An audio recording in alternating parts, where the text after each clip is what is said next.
À Zhongnanhai, complexe du Parti communiste chinois à Pékin, nous pouvons témoigner des activités qui se déroulent dans le site d'appel. Des pratiquants de Falun Gong debout sur le trottoir, en train de lire des livres et de faire des exercices de Qigong. Le 25 avril 1999, environ 10 000 pratiquants de la pratique spirituelle du Falun Gong se sont réunis en silence devant le siège du gouvernement. Ils faisaient appel contre une suppression apparemment soudaine par les autorités. J'ai tout simplement pensé que les policiers faisaient erreur en arrêtant des gens, juste parce qu'ils pratiquaient la vérité, la compassion et la tolérance. De toute évidence, ce n'était pas correct, alors je devais certainement me rendre à l'appel, car j'avais dit que j'irais.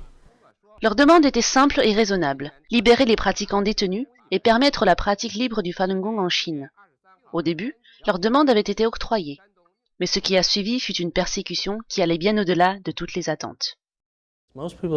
La plupart des gens estiment que c'est l'événement qui a créé le lancement de la persécution. Le Falun Gong avait eu l'audace d'entourer l'enceinte de la direction centrale, donc la persécution a commencé. En fait, ce n'est pas juste. Beaucoup de preuves existent qui indiquent que les dirigeants cherchaient à réprimer le Falun Gong depuis plusieurs années avant cela. Peu après, au moins 70 millions de pratiquants de Falun Gong sont devenus victimes d'une persécution systématique dirigée par l'ancien chef du Parti communiste, Jiang Zemin. D'après le centre d'information du Falun Dafa, les pratiquants de Falun Gong forment le groupe de prisonniers d'opinion le plus important dans les camps de travail chinois aujourd'hui. Wang Chunying, 59 ans, a été arrêtée en 2002 pour avoir pratiqué le Falun Gong. Elle a été détenue au camp de travail de Masanjia, dans la province du Liaoning, pendant plus de 5 ans. 2 policiers de sexe masculin, Xuanyan et Pen Tao, m'ont traîné dans une petite cellule de détention et m'ont suspendu.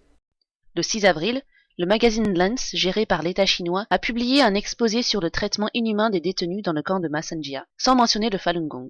L'article a suscité une enquête par les autorités du Liaoning, dont beaucoup ont discrédité son authenticité en raison du fait que l'équipe nationale semblait biaisée. Alors que l'enquête niait les allégations formulées dans le magazine Lens, elle a fait un aveu surprenant.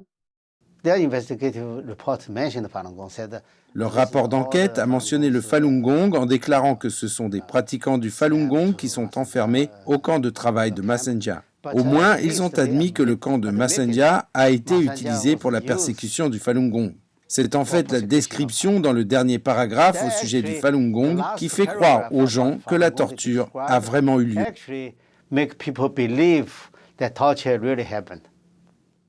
Alors que l'article du magazine Lens a été retiré peu de temps après, l'exposition de la torture au camp de Masanjia pourrait être un signe que les vents politiques sont en train de changer.